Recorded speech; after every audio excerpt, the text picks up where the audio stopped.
Thank you very much. Now we know a little bit more about Roger and Arabella.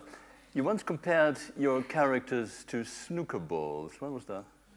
Yeah, well, I've been asked a few times who I like the best. Yeah. And the image I had in mind when I was writing the book was that I wanted the characters to have equal weight, equal sort of mass. The English novel, it was interesting for those of us who were here earlier, Alan Hollinghurst was talking about not liking kind of a moral summing up in a novel.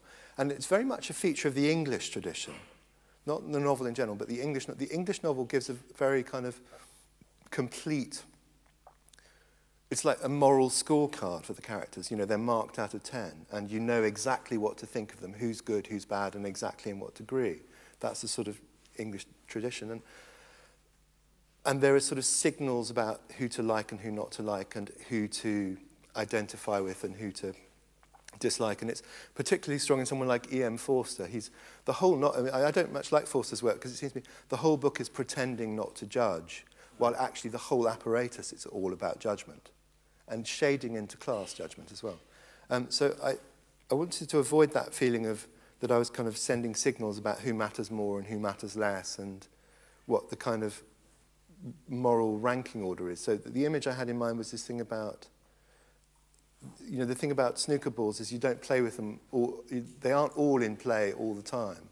But when you do interact with them, they feel the same. Yeah. They have the same mass. And that was the image I had in my head.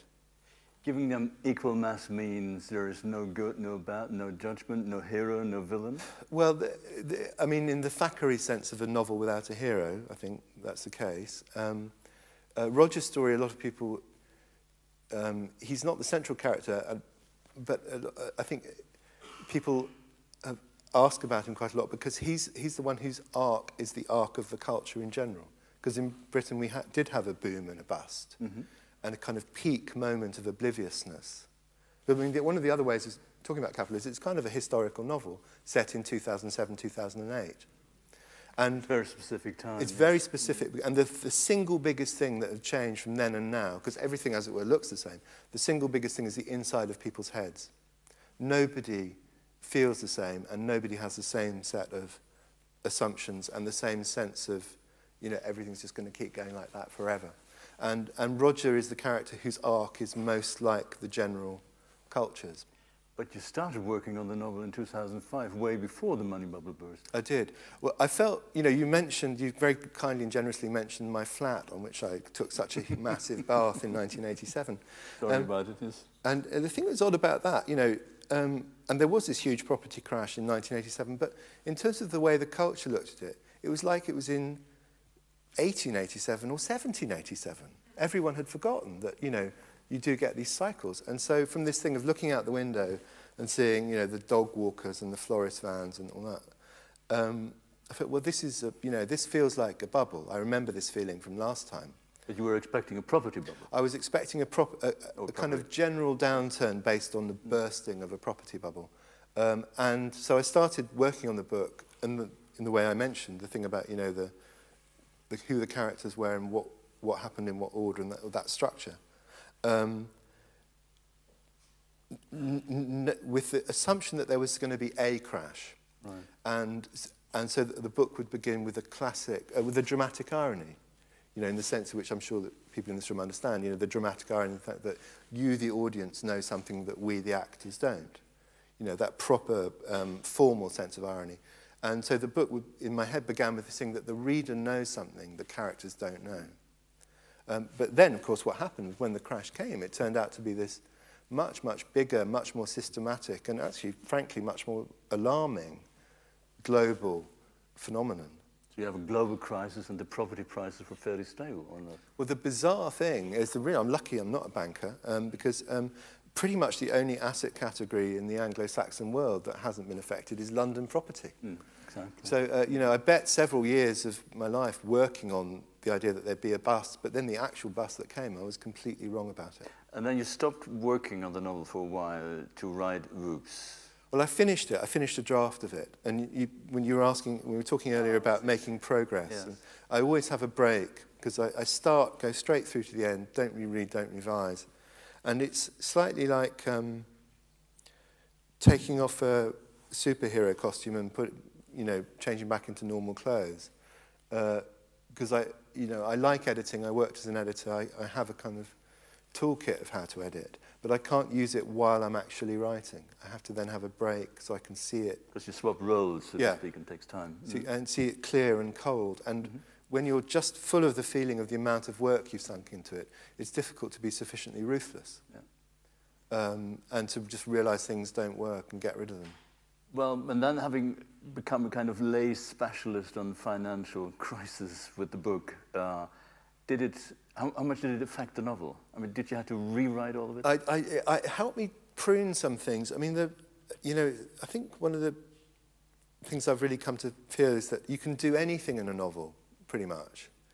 I always think the kind of interesting...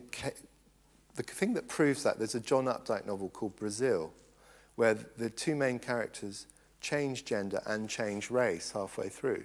Oh. And it works as a novel. Even that you can believe.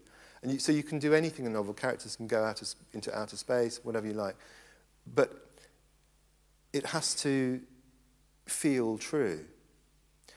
And so it doesn't have to seem... I don't know how to describe this. Life is full of things that happen that don't feel true at all, but they just happen to happen. Mm-hmm. Reality is full of things that don't feel plausible. And it was useful to me taking out some of the kind of specifics of the financial thing that were just so unlikely you have to kind of explain them. And you can't explain in a novel. Explanation kills narrative, I think.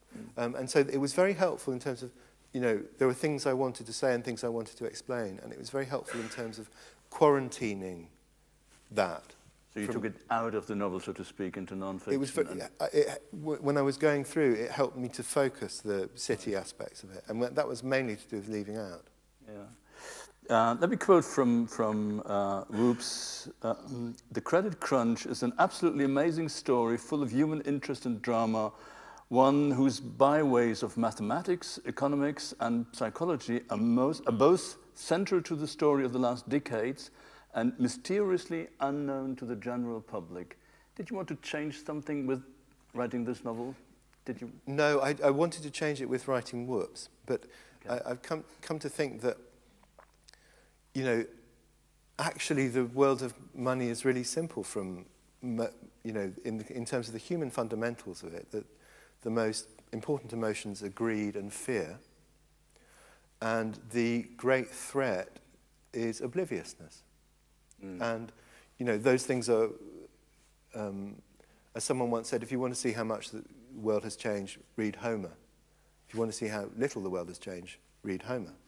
And, in terms of those fundamental underlying things of our attitudes to money, those are some of the things I wanted to put in Capital, especially the thing about obliviousness. I think we have a deep...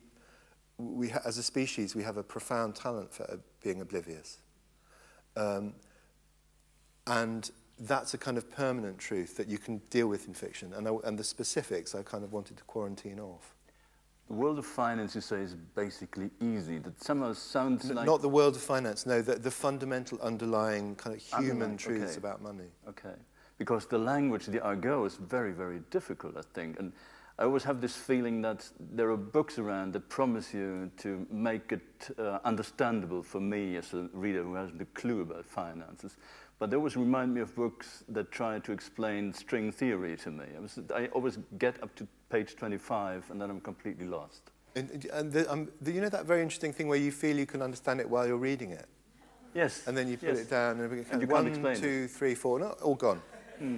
I think they actually put something in the paper of the book, a certain kind of serious non-fiction, Well, it reminded me of C.P. Snow and the Two Cultures. It's the other language. I mean, I completely agree with that. I think that the modern equivalent of the two cultures is that thing of money and finance and.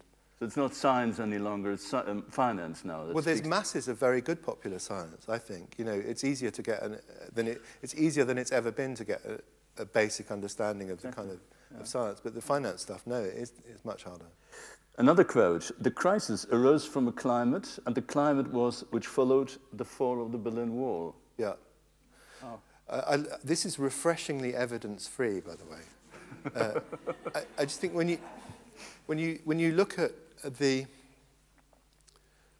trajectory of the democratic West, you have measurable reductions in inequality, measurable increase in life expectancy, all the things that you can measure about how people's lives getting better and converge.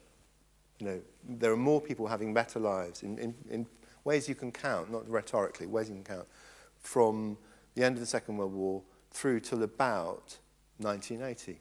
Mm-hmm. And then it starts, at the point at which the West starts becoming convinced that it's won, the inequality, there's a thing called the Gini coefficient that measures the gap between the rich and the poor, starts going up again, and then it goes up increasingly sharply with the collapse of the Soviet Union.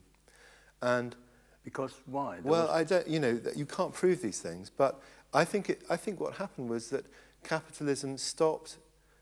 The phrase I use in the book is a moral beauty contest. The West won. We didn't, there was a moral beauty contest to see which ordinary citizens have a better life, mm-hmm. Which the West, democracy unequivocally won that. And with the victory, that pressure went away. And you saw, and finance, finance as a portion of the American and British economy quadruples from the end of the Cold War. There's no real underlying reason for that. Those guys aren't making anything. They aren't doing anything with their money other than using it to bet against each other and make more money. That's not a general increase in prosperity. You have, I've forgotten the figure, it's something like 1,000-fold increase in the fraction of the wealth owned by the tiny top, that 0.01% of the population in America. And we have a smaller but still very sharp one in the United Kingdom. And, either you say, oh, it just happened, or something caused it. And my candidate is that thing of capitalism no longer feeling it had a kind of moral opponent that it had to outcompete. And again, it's not proof, but the example I use in the book is waterboarding. I think it was about 1969, there was a Viet Cong prisoner was being waterboarded by a South Vietnamese army officer. And a journalist for the Washington Post took a photograph of it. And in the corner of the photograph, there was an American officer. He wasn't doing the waterboarding, but he was present at the time. He was court-martialed. I can't remember if he went to military prison or not, but he was certainly convicted and court-martialed. Now, 4 decades later, the same, people mentioned that the war crimes trials both here and in Japan at the end of the Second World War. By this century, it had become officially endorsed tool of American policy. Yes. Now, you have to wonder why that shift in the kind of moral, that fundamental shift in the moral compass.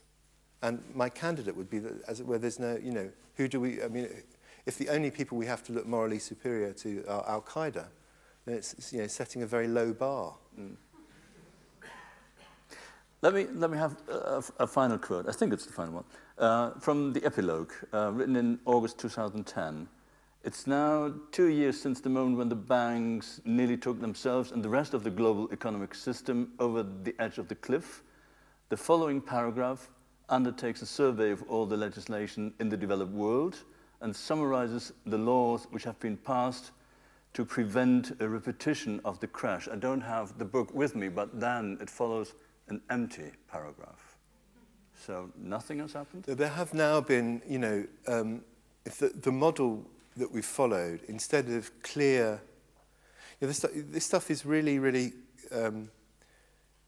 the details of finance are complicated. In fact, there's a guy at the Bank of England who analysed one derivative transaction and said that it made the point that it had 1 billion lines of computer code in it. Just one transaction. The complexity is genuinely beyond, no one person can fully master that. And some of these instruments, they're what they call black box financial instruments. So the person selling it and the person buying it both don't know what's in it.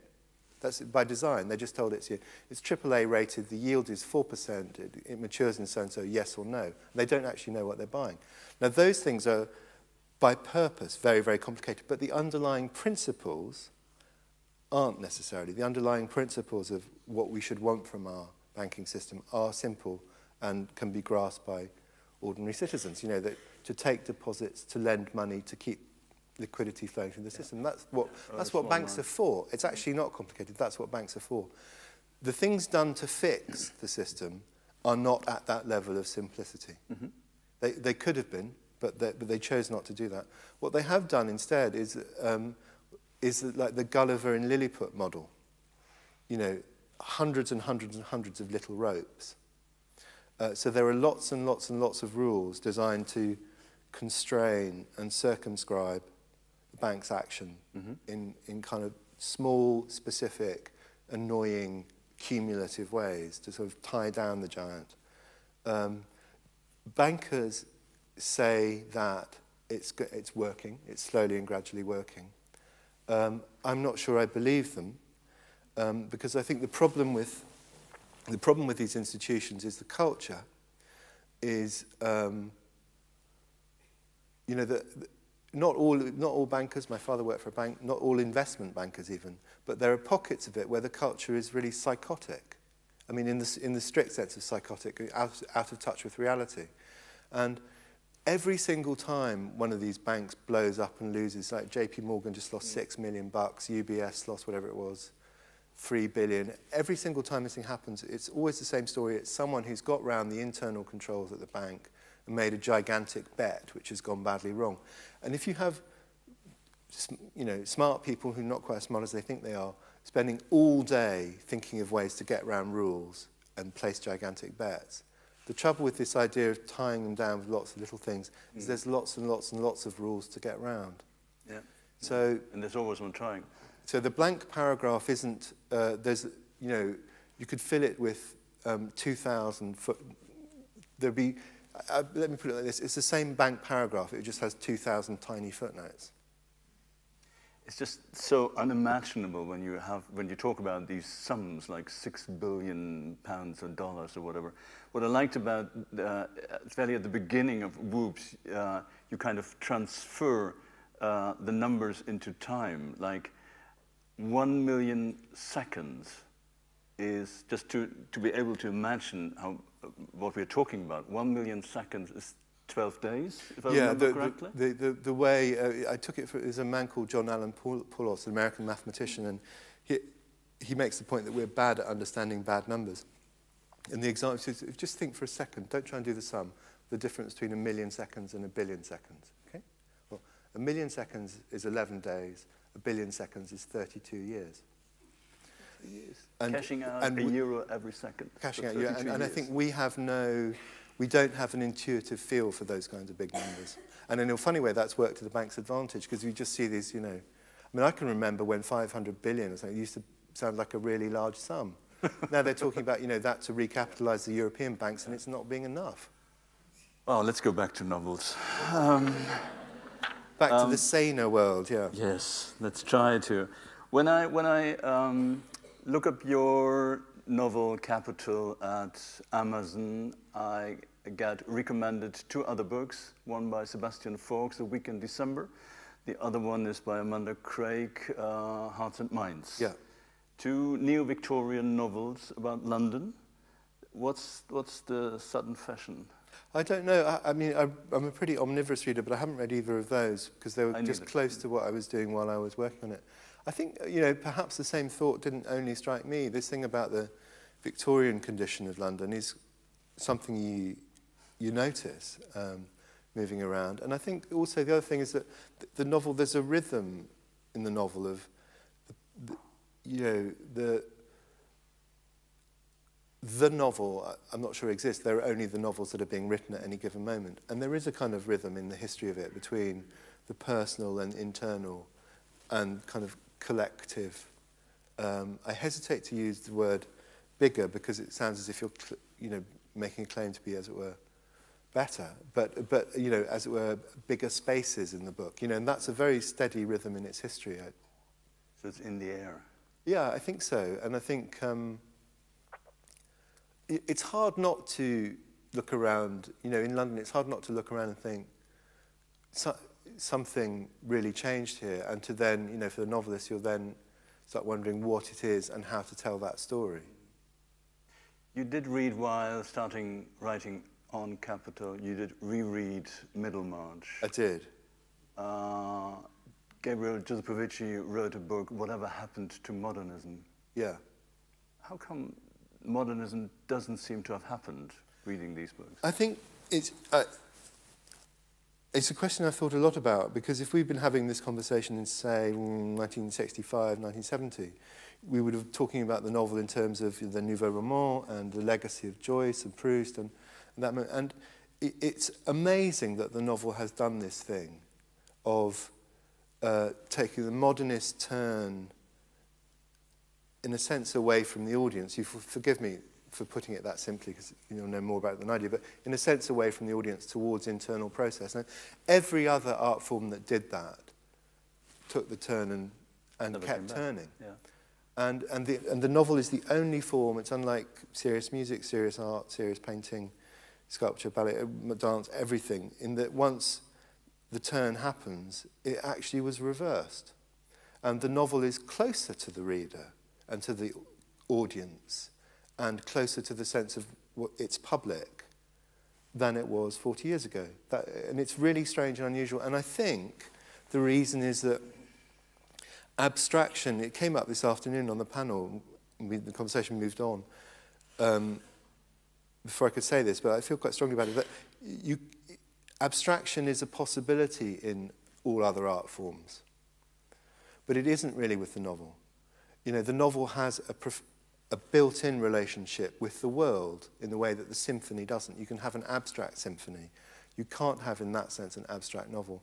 And part of that is the idea of the audience. That, you know, I buy the rise of the novel Ian Watt account that, you know, that a kind of mass readership is a not coincidental development in the birth of the novel and the rise of the novel and the growth of the novel.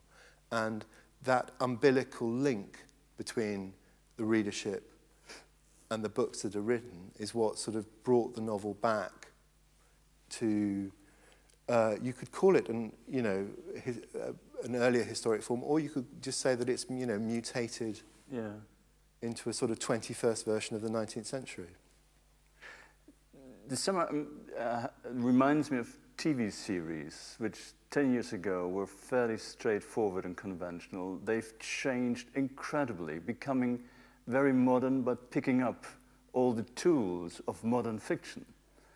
They become more challenging for the viewer and more fascinating. I'm just thinking maybe it is that literature doesn't challenge the reader enough. But I think that those TV series are starting from the same reference point. I mean, they're consciously attempting to be like 19th century fiction. David Simon, I mean, I think, in my view, The Wire is the greatest of those. The Wire is like 19th century fiction. Well, he explicitly said he wanted to make a 19th century novel in television form. Writing sequels like Dickens. Balzac was his model for summing up Baltimore. Yeah. And I think it's no coincidence that they're similar to novels, because all books like mine are sometimes compared to it's been compared very flatteringly in my view to things like those long form series, because we in a sense have the same point of reference. There are sometimes things, when I pick up a novel, I read in the evening and I sit down in an easy chair and have a glass of wine by my side. Maybe the whole attitude is wrong. Maybe. I mean, there's a thing. Kafka was comparing it to hitting an axe with hitting the inner frozen lake for the frozen sea within us. Yeah, but I mean, I absolutely take the force of that. But I think there's also something very important about this idea that, a novel, a symphony or a painting can reject the given world, the material world. The novel as a form is half in love with the world. Even books that are full of hate and anger are half in love with the world. And it seems to me the challenge and the interest of the form is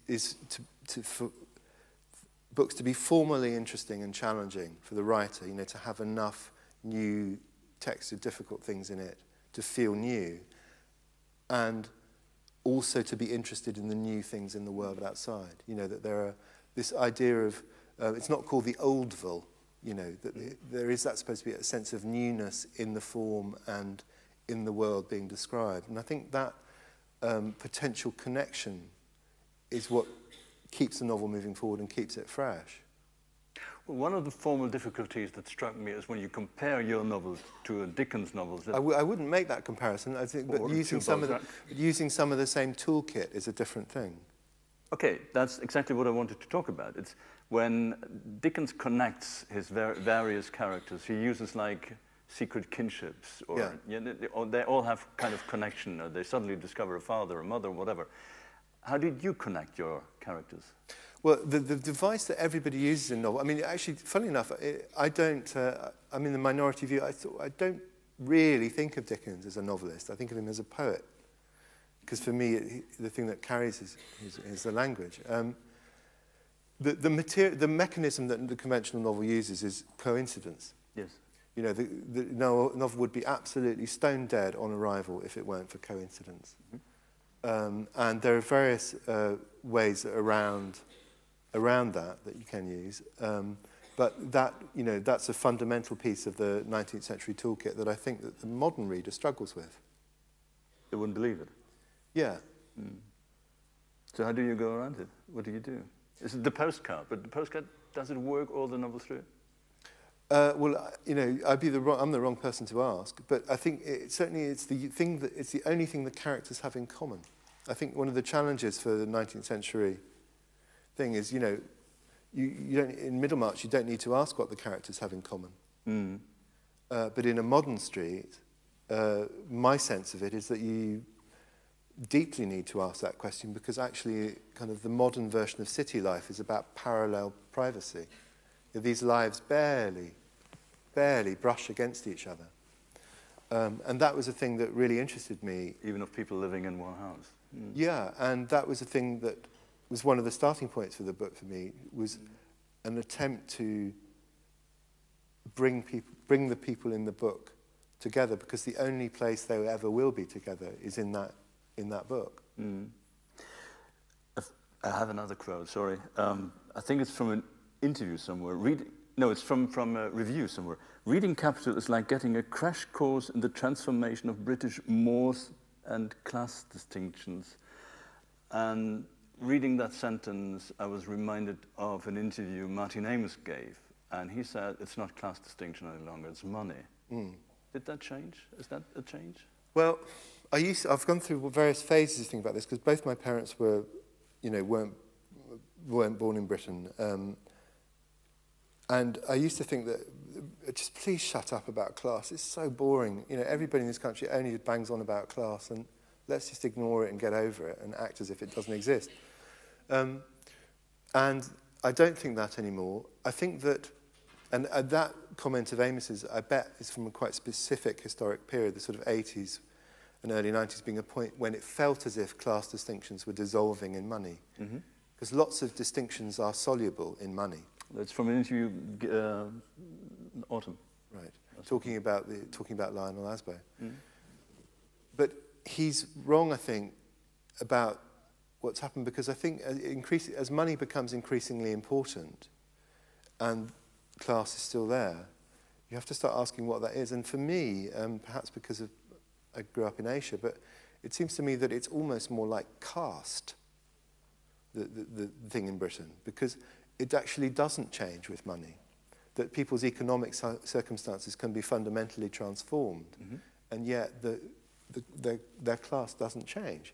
And in the kind of Marxist and economic analysis, it should. The economics should change the class structure, because actually that's what the class structure is. It's based on these economic fundamentals. Economics fundamentals change, but the class thing doesn't.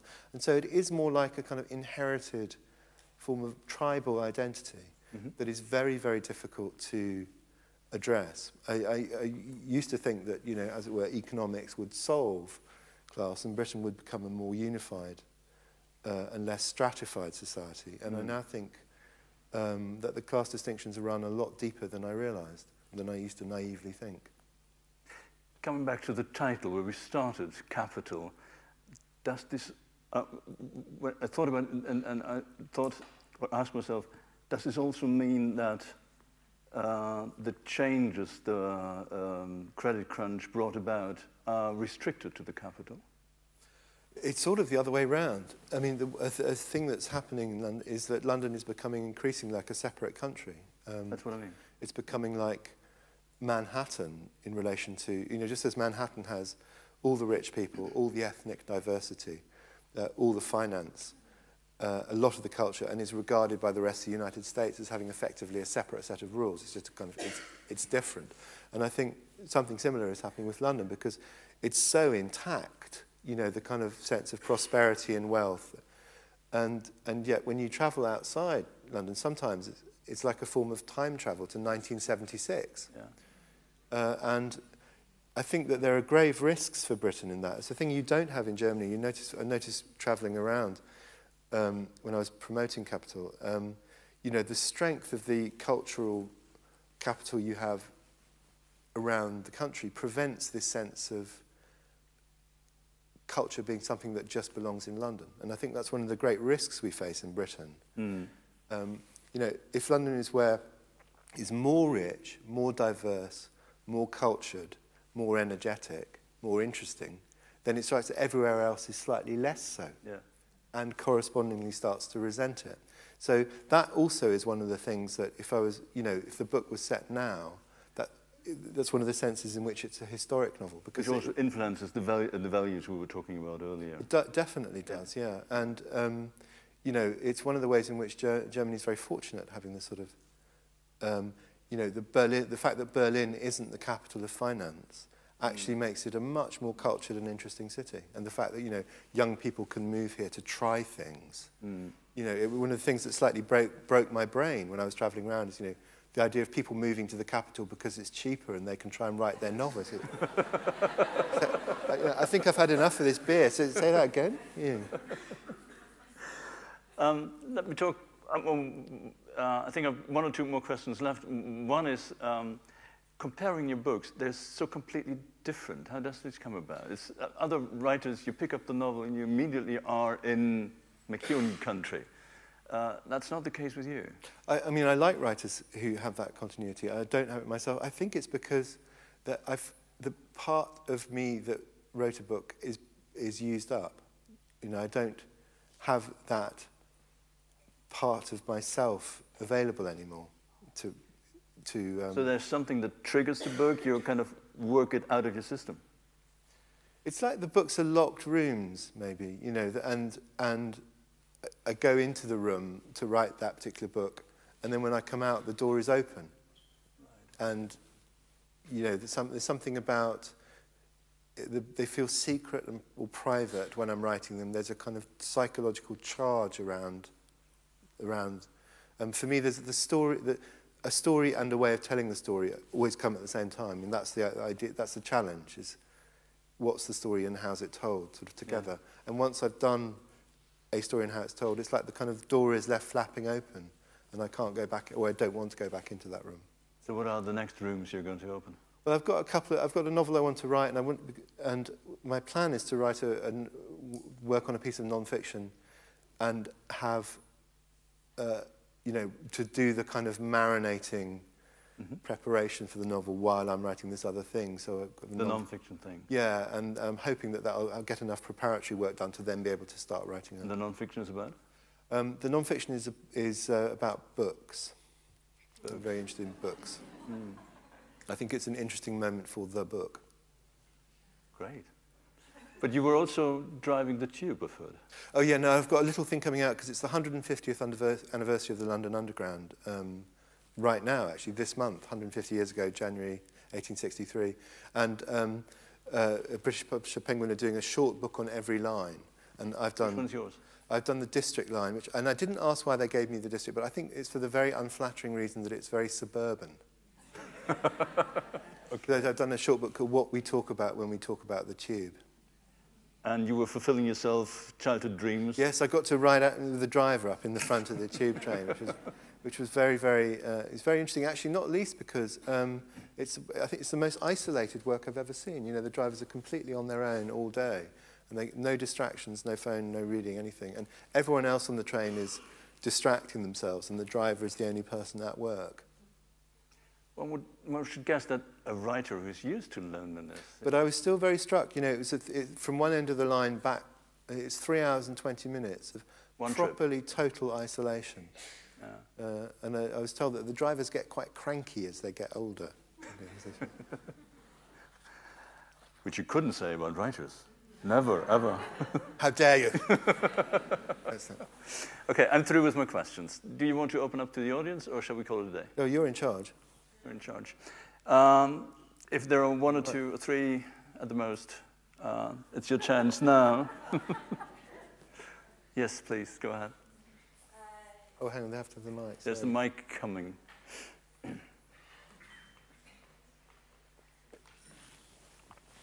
You mentioned V.S. Naipaul earlier, and he's often written about a sense of belatedness as a colonial subject. And I was wondering, as a post-colonial boy, if you also feel that a sort of belatedness informs your own fiction in sort of how you approach Hong Kong, how you approach England, and your own sense of authenticity to those subjects.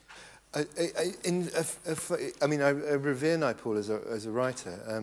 Don't revere all his opinions, but as a technician but I have a very different sense of it from him. You had a very, I wouldn't use the metaphor of belatedness, but I'd use it one of periphery. There was an incredibly strong sense that there was a centre somewhere else. I had a happy childhood, and I liked Hong Kong in particular, because that's when we settled when I was 4 and lived for the next 15 years. I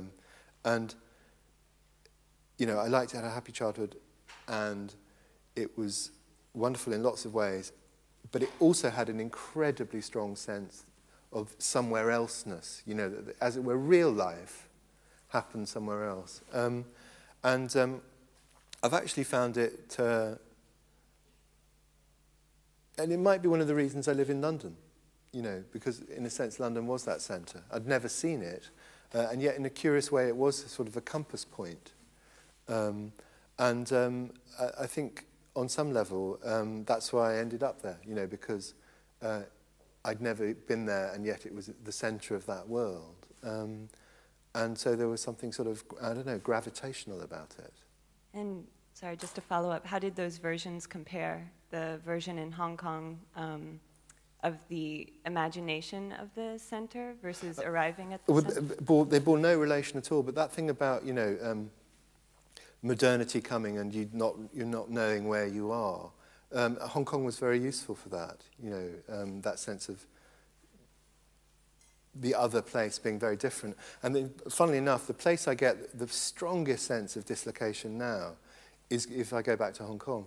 Because it's this very peculiar thing that the physical structures completely change. All the buildings are different. I mean, without exception, all the buildings are different. And so I can stand on a place I've stand, 1,000 times in my childhood and not recognize a single thing I can see.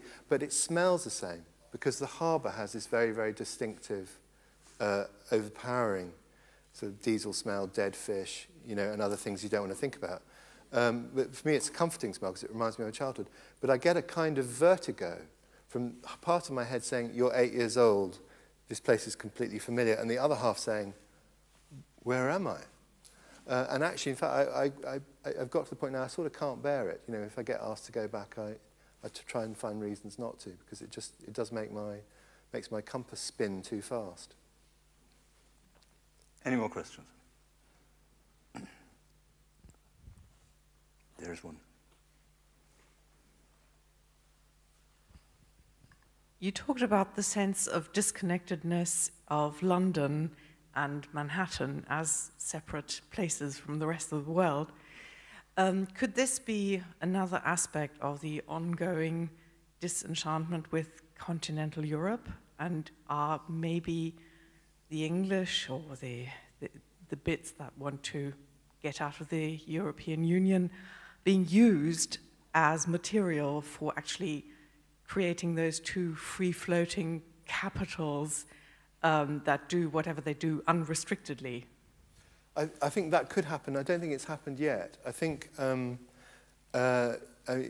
know, the person that gets, the institutions that get blamed for that are the banks. I mean, insofar as there's a villain in the story, the banks are generally perceived as a villain. And I think it's a very good thing in the context of, you know, bank bashing has lots of negatives, some positives, but one good thing that's happened about it is it hasn't been personalised and nationalised, interestingly. And I think the main reason for that is because the biggest examples of spectacularly screwed up banks are our own. And, you know, the tremendous amount of anger that's, you know, it is, I think misdirected anger is a very dangerous thing, but actually in that instance, the anger is fairly appropriately directed. So that turn hasn't happened. People don't think of London as it were, part of Europe yet, but they do definitely and increasingly see it as being a bit other. One more.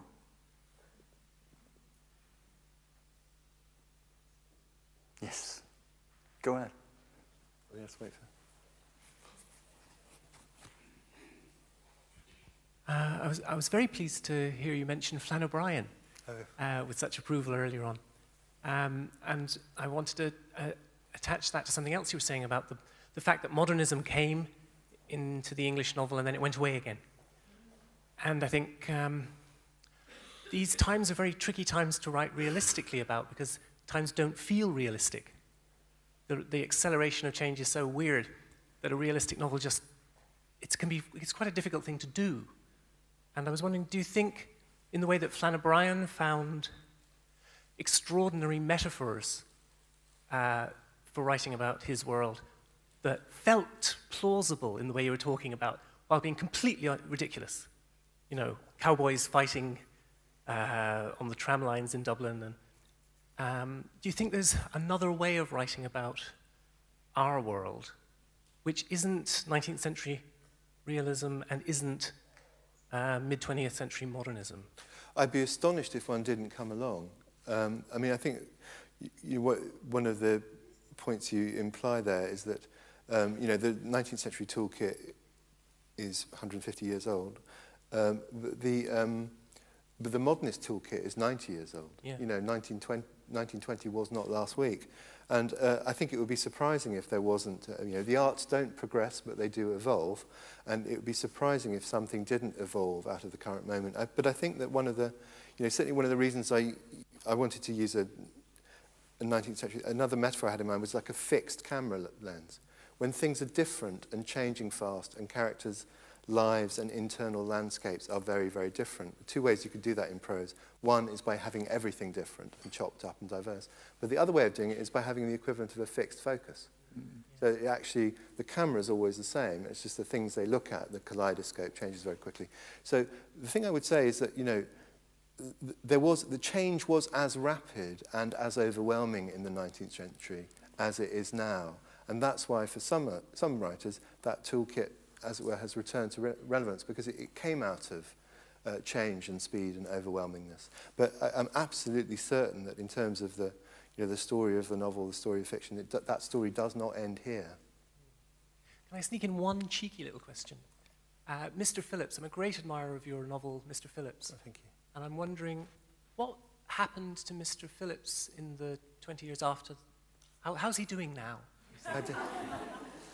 I think he's happy. I think he's happier leaving his job. More than that, I don't. The muse of history draws a veil, I'm afraid.